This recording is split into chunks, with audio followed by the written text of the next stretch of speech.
Hi everyone, and welcome back to Litigation Corner. I am your host and the Director of Litigation at Community Legal Services, John Martino, and I'm coming to you today with something a little different. A quick guide that we hope can save you some serious headaches this hurricane season.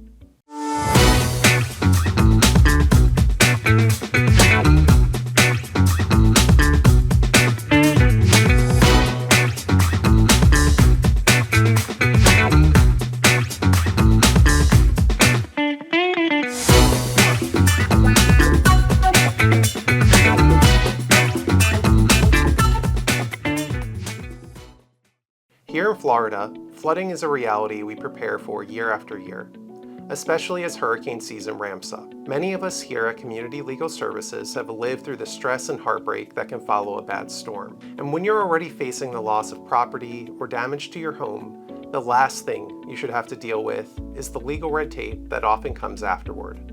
That's why we put together this short, friendly guide to some of the most important legal tips about flooding and insurance that every Floridian should know.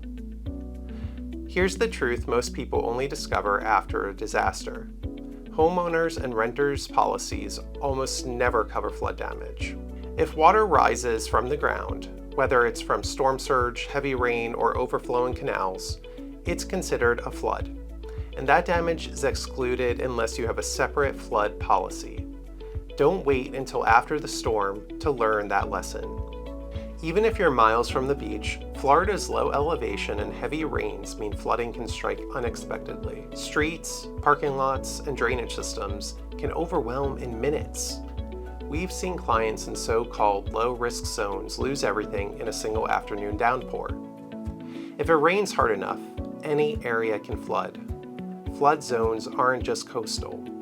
Ponds, creeks, and rivers make all of us flood zone residents. It doesn't take a catastrophic storm to cause catastrophic bills. Just 1 inch of water in your home can mean over $25,000 in damage. Flooring, furniture, appliances, and personal keepsakes, they can all be ruined. Flood insurance is often far more affordable than you think, and it can be the difference between rebuilding your life and starting over with nothing. So let's clear up one of the biggest misunderstandings out there. There is a major difference between renter's insurance and flood insurance. Renter's insurance covers your personal belongings against things like fire, theft, and maybe a burst pipe inside your unit. But renter's insurance does not cover flooding from rising water outside. For that, you need a separate flood insurance policy, which you can usually buy through the National Flood Insurance Program or a private insurer. It's not just for homeowners. Renters can and should get it too, especially here in Florida. The last thing we want for any of you is that dreaded feeling of thinking you were protected, only to find out when it's too late that your coverage doesn't actually help when hurricane season hits the hardest. Listen, we know how stressful hurricane season can be. We've seen firsthand how devastating flooding is, physically, emotionally, and yes, legally. But a little preparation can save you so much pain later. Check your policies. Look into flood insurance, even if you don't think you need it. And if you ever find yourself facing legal issues after a storm, Community Legal Services is here for you. Thank you for joining us for this quick guide. We hope it gives some of you peace of mind heading into this hurricane season. Stay safe, Florida. I would like to now transition to a short testimonial with one of Community Legal Services' recent clients. After his home was significantly damaged by Hurricanes Ian and Milton, our client received significant financial assistance to repair his property. After the work was completed, the program that provided that much-needed funding determined that he had received duplicate benefits in the amount of $60,000 from FEMA and private insurance. The government agency that provided the much-needed funding to this client required that he repay the duplicate benefits in a lump sum payment of $60,000, or he would not be able to return to his home. Our client could not afford such a significant one-time payment, so he reached out to our Disaster Legal Services unit. We guided the client through 2 levels of appeal and negotiated with the county. Ultimately, we secured a fair and affordable repayment plan and enabled our client to return to his home without the financial strain of an immediate $60,000 payment. We're now going to show you a bit of that testimonial with the client. Take a look.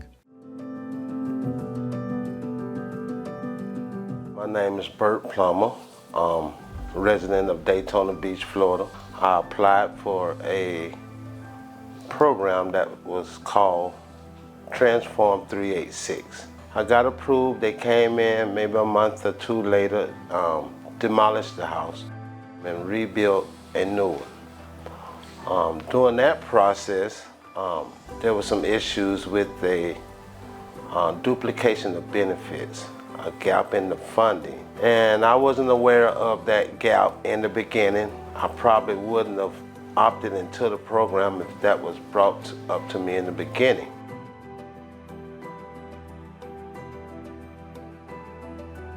As it was explained to me, with the duplication of benefits, as they was reaching out to the federal government, such as FEMA, it takes time for that paperwork to come in. With that process, the first demand they was asking for was $5,000. 3 weeks later, they asked for $24,000. A month later, they asked for $34,000. And the last demand they asked for was $64,000. God knows I didn't have that money. I'm a disabled veteran. My anxiety went up. My post-traumatic stress fell through the roof.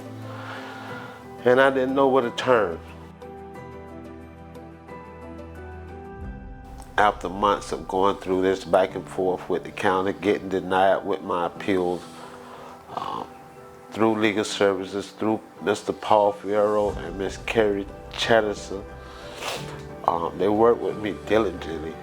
I'm so grateful for them. Without them, I wouldn't be in my home.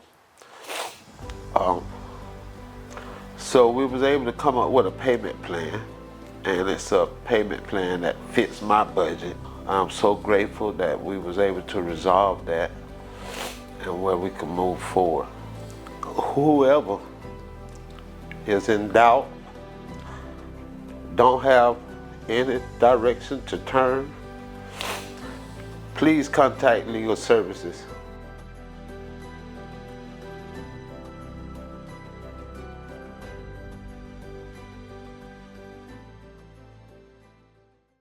Thanks to Bert for the kind words, and our Disaster Legal Services unit, including Paul, James, Carrie, and Tashana, for helping people like Bert. Next up, another major issue in the aftermath of disasters, after this. What are you supposed to do when the world is crashing down on you? I'm so sorry. We have options and we can help. Protecting families, their health and livelihoods, all at no cost. Community Legal Services, legal access for all.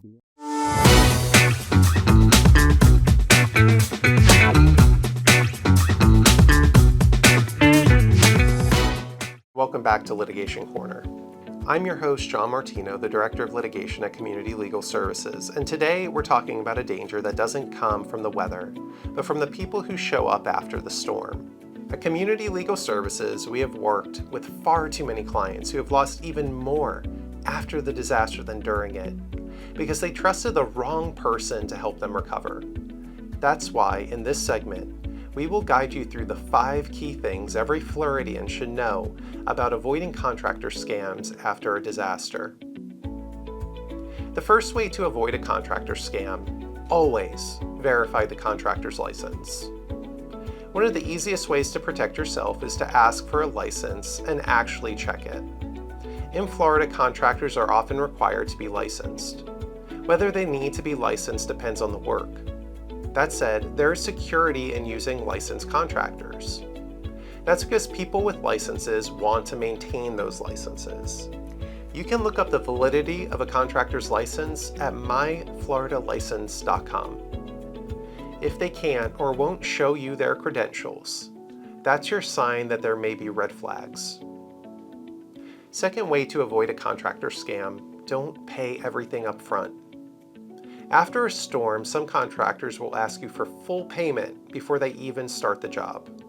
That's a huge red flag. Florida law gives you the right to wait until the work is done before handing over the final check. A small deposit might be normal, but not the full cost. Third way to avoid a contractor scam, always get a written contract. Even if you trust the person, even if they're a friend of a friend, get the contract for your work in writing. Florida's Home Solicitation Sales Act gives you 3 business days to cancel a home repair deal that you signed at your house. But if you don't have a written contract, you have no proof and no protection. Fourth way to avoid a contractor scam, be cautious of door-to-door offers. Scammers love to show up right after the storm, walking the neighborhood and offering a quick or cheap repair. Don't fall for high-pressure tactics. If someone is pushing you to act right away, that's a red flag. Scammers create a false sense of urgency so that you don't have time to think it through or check with someone you trust. Take your time. Get multiple quotes and check reviews or complaints before you agree to anything. The fifth way to avoid a contractor scam, contact your insurance before you sign anything. Some contractors will push you to sign repair contracts before you even speak to your insurer, but that can backfire. Always call your insurance company first. Take photos of the damage and make sure you understand what's covered. You don't want to lose your chance at reimbursement. Now let's talk about 2 topics that trip up a lot of people after a storm. First, what if your insurance company gives you an offer that seems way too low? It happens more than you might think. You get an estimate, and it doesn't come close to covering the actual cost of repairs. That's frustrating and confusing, but you do have options. Most insurance policies in Florida include something called an appraisal clause. It's a way to resolve disputes about the value of your claim without having to go to court. Here's how it works. You choose a qualified appraiser. Your insurance company chooses one too. If the 2 don't agree, they pick a neutral umpire to make the final call. It's kind of like a built-in tiebreaker, and it can be a faster, more affordable way to settle disagreements over how much your damage really is worth.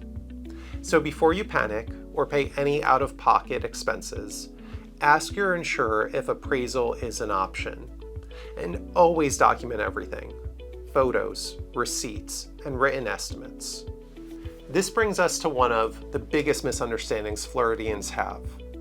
Can a contractor or adjuster handle your insurance claim for you? If the policy was issued before January 1st, 2023, you may still see something called an assignment of benefits, or an AOB. That's when you sign paperwork allowing a contractor or adjuster to step into your shoes and deal directly with the insurance company for you. At first, this may sound convenient, especially when you're overwhelmed after a loss. But here's the risk. Once you sign an AOB, you hand over control of your claim. You no longer get to approve what's submitted or how payments are used. Many people have been stuck with surprise bills or even denied claims because of what someone else did in their name. If your policy was issued after January 1st, 2023, Florida law no longer allows the assignment of benefits for property insurance. That means contractors can't take over your rights under your policy. They can still talk with the insurer if you authorize it, but you still stay in control of your claim. If someone asks you to sign an AOB, pause before you do it. Read everything carefully. Don't be afraid to call your insurance company or even an attorney for guidance first. And remember, be very careful who you let handle your claim. Call our helpline if you're dealing with an assignment of benefits issue that was signed before 2023, or if someone is asking you to sign a new one now. We know how chaotic and overwhelming life can be after a storm. The damage, the cleanup, the stress, it's enough to deal with without having to worry about being scammed too. But with just a little knowledge and a few extra steps, you can protect yourself, your home, and your peace of mind.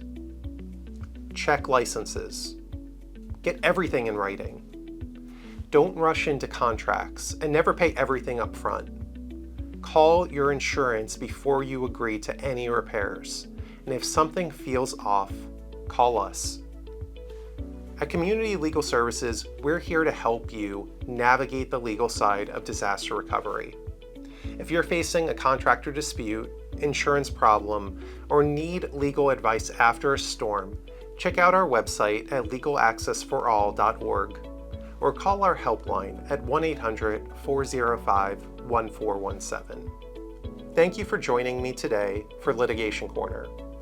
Next time, we will begin a journey across our 12-county service area to celebrate a very special anniversary. See you then.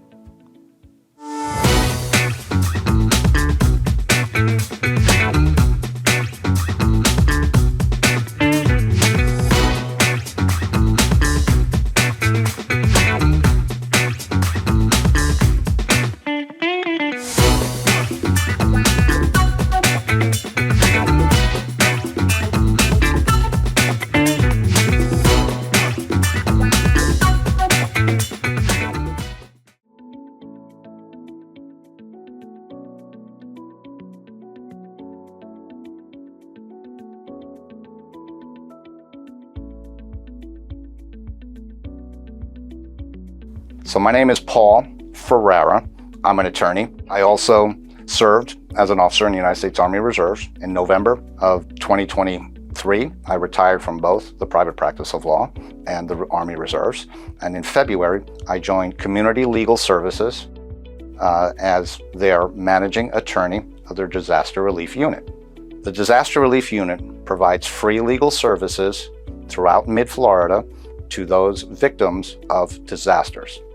A disaster in this case is a presidentially declared incident, such as a hurricane, a tornado, an earthquake, although that's not much of a problem in Florida, but we could even an epidemic. If the president declares it as a disaster, we are triggered. That will trigger us to take action, and we will actually embed ourselves with a FEMA disaster control center and try to help the victims of the disaster with their legal needs. And these can include helping them with their FEMA claims, helping them with their insurance claims. It's a mixed bag of law. It's not one particular set. It could be dealing with a landlord-tenant issue. Tenant wants to get back into their place and they can't. It could be a consumer issue. A victim has paid a contractor and they can't find them, can't locate them, or is having issues with them. We can give them advice free legal advice on how to handle that situation. If you think you have a legal issue and you need help, please just call our helpline. We'll walk you through the process, and if we can't help you, we can direct you to somebody who can.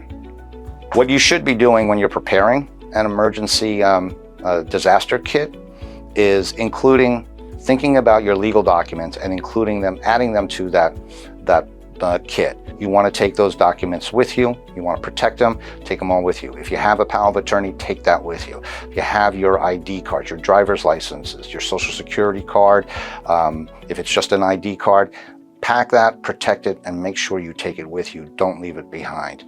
Policies of insurance with the company name on it and a number for you to call, and most importantly, the policy number, so you can reference it when you call in and make a claim. Anything else that also bank account statements, anything, whether you have a list of them or you bring the actual last statement with you that has your bank account, the bank account number and the location of the bank.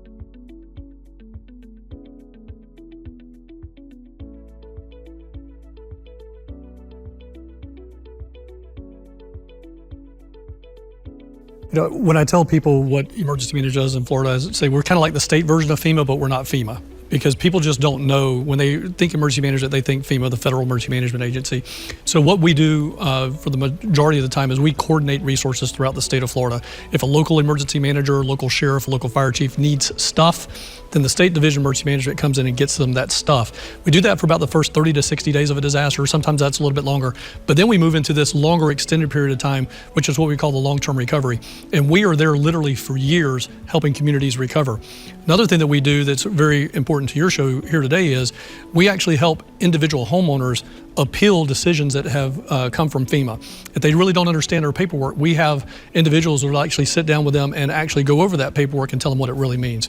So we run the full gamut of services. We're a full service agency, as I like to say. We run everything from the guys jumping out of helicopters to save you right after the disaster, all the way to making sure that you get every bit of money back that you're possibly due. So it's kind of the sexy stuff, and then the the stuff that has to get done, the not so sexy legal stuff, right? It can be, right? So you talk about this resource that that homeowners can have that can help them with FEMA. Just tell us a little bit about, even right after a disaster and then maybe more of a long term. What are the most common issues you see?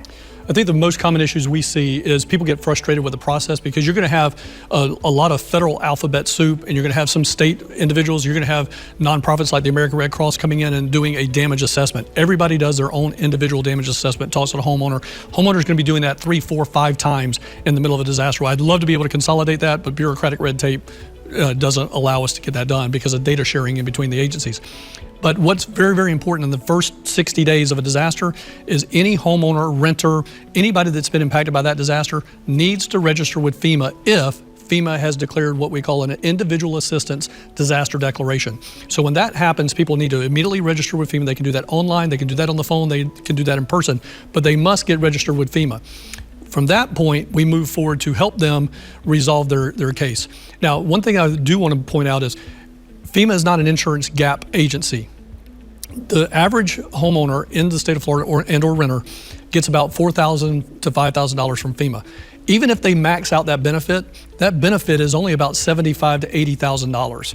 You can't rebuild your life on $75,000 to $80,000. So again, I want to make sure people know the average payout's about $5,000 that you're going to get from FEMA. But what we want to make sure is that you get everything that you can through that program that the governor and first lady rolled out for the first time in Hurricane Idalia.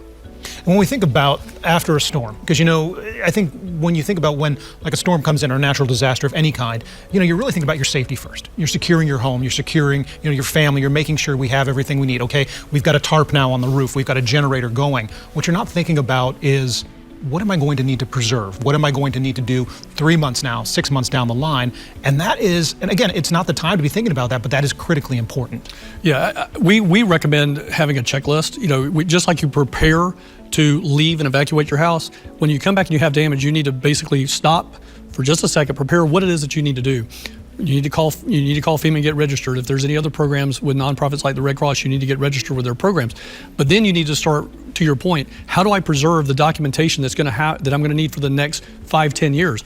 So take photographs of your property, take video of your property, open up the cabinets, look at everything that's on the shelves inside your property. It's not just the exterior. You need to do the exterior, you need to go into the interior, and then you start moving forward. Call your insurance company if you have insurance. One of the things we really want to make sure people take away from previous hurricane seasons, especially with insurance right now, is if you're, like my father, you're 78 years old and you can't necessarily afford insurance on your full home, what can you afford? A contents policy at $35,000, $40,000 for the contents of your home only costs about $200 to $300 a year. That's a much bigger savings than the other. And at least now you've got something to replace the contents of your home if you cannot replace your entire home. Things that they should be doing now, they could go to our website and get our basic preparedness guide, which is floridadisaster.org/guide. But then when it comes to those, to your point, that longer term recovery, people need to know first of all, it is long-term recovery. It is long-term to get solutions for your situations.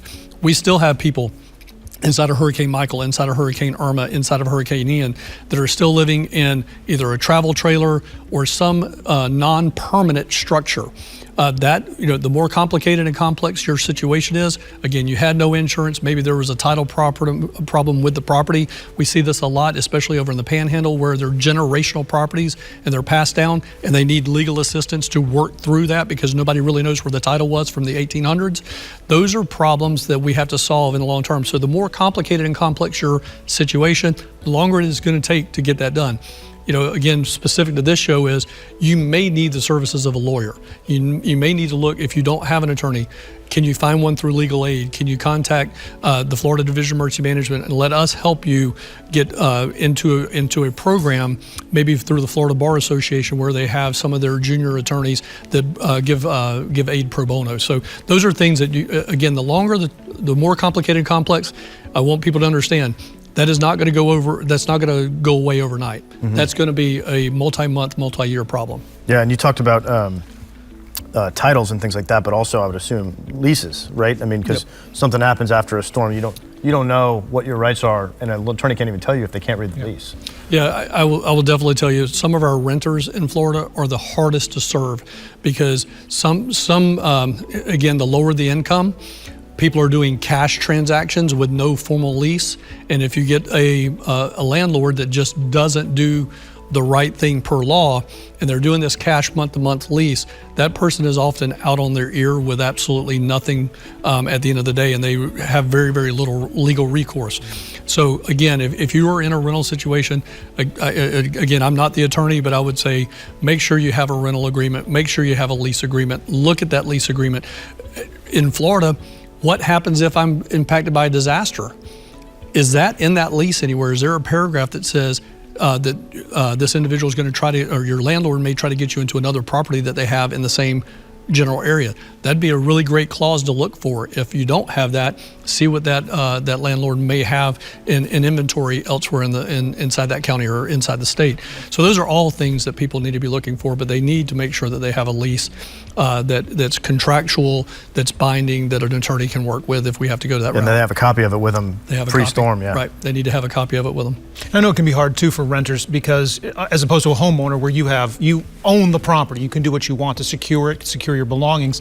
If you're a renter, you may not have the legal authority to board up the windows or to do things like that. And so at the same time, you're navigating some of these things on the front end where you may need to reach out to somebody and just be like, okay, I can't board up my windows. Where do I go from here? Right. No, I agree. And when you're having conversation with your landlord in those cases, again, not an attorney. Yeah. I know we have one sitting next to us, but I would highly recommend put that stuff in writing. As you're communicating with your landlord, do it in an email that says, this is not covered in our lease. Do you want me to cover the windows? What protective actions do you want me to take on the house? Are you going to get reimbursed for those actions? Because sometimes a failure to act may open up a door to some type of legal proceeding down the road if you the renter did not do something to act and stop something from happening. We are there to help, and and I don't want the cliche that says, we're from the government and we're here to help. But one thing that I'll depart a little bit from the governor here and go to the First Lady. The First Lady is passionate about helping the citizens of the state of Florida, as well as the governor. But she has a system called the Hope Florida, and when we have disasters, she puts Hope navigators into communities. These are people that can give individuals white glove service that will help them navigate the processes of a disaster and help them connect to the resources that are available, such as your program or other programs that we have in the state. And that's very, very important, because it is overwhelming, the amount of stuff that happens in a disaster. And it's just one little facet of the thousands of things that we do inside of emergency management, but it is very, very important to help that homeowner, to help that renter get back on their feet after a disaster.